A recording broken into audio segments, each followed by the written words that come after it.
Jormo se trouvait dans une contrée infernale où le soleil avait du mal à se frayer un chemin jusqu'au sol.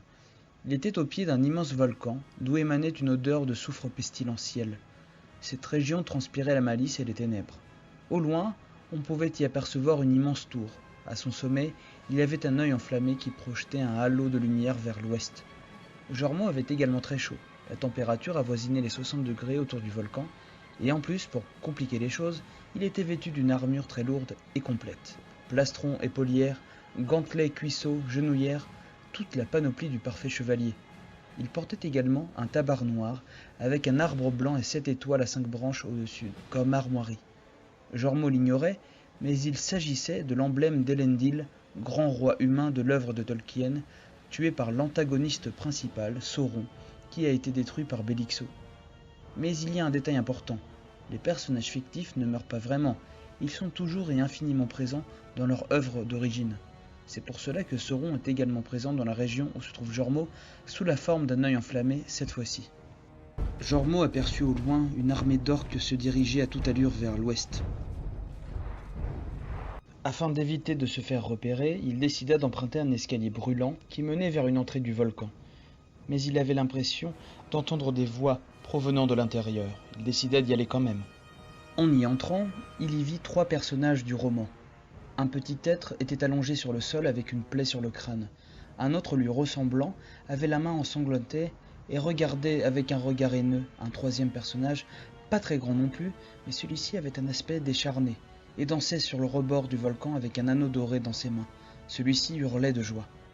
Mon précieux, mon précieux, mon précieux! Mais la créature portant le nom de Gollum perdit l'équilibre et chuta dans le volcan.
Jormo fut alors pris d'un élan héroïque pour sauver les 2 petits êtres qui allaient mourir, vu que le volcan avait entré en éruption. Il les prit sur ses épaules et se réfugia sur un gros rocher. Mais la lave les encercla rapidement. Il pouvait les ramener sur terre avec lui, mais il n'avait pas l'impression que ces personnages étaient puissants. Après quelques minutes, les 2 personnages, qui étaient des hobbits, des êtres humanoïdes très petits, reprirent connaissance. Le plus joufflu des 2 se rapprocha de l'autre. « J'ai l'impression que tout est enfin terminé, monsieur Frodon. »« Je le crois aussi, Sam. Je n'y serais jamais arrivé sans toi, » dit Frodon complètement épuisé. « Aragorn, c'est bien vous ?»« Non, monsieur Frodon. Je me nomme Jormo. Je vous ai sauvé de l'explosion du volcan. Vous étiez à court de force pour vous échapper. La créature qui était présente avec vous a trébuché dans la lave, et le volcan est entré en éruption à ce moment-là. Que tenait-il dans sa main? Il s'agissait d'un anneau, je me trompe ?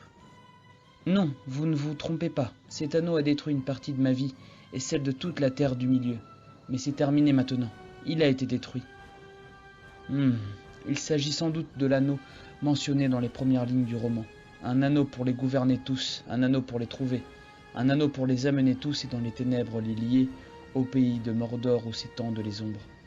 Bien, il faut que je retourne à un autre moment du récit. Je suis allé trop vers l'avant. Mais de quoi parlez-vous ? Lui répondirent les 2 hobbits. Ils s'effondrèrent à nouveau de fatigue.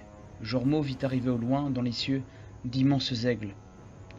Bon, je pense qu'ils viennent vous chercher. Je n'ai plus besoin de rester avec vous. Jormo utilisa son pouvoir, disparut du Mordor et se trouvait maintenant dans une région totalement différente.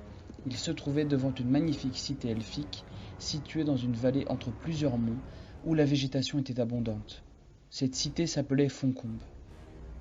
Allons y jeter un œil. Je pense que l'anneau n'a pas encore été détruit. Il faut que je m'en empare pour le ramener sur Terre. Il pourra nous servir contre Bélixo.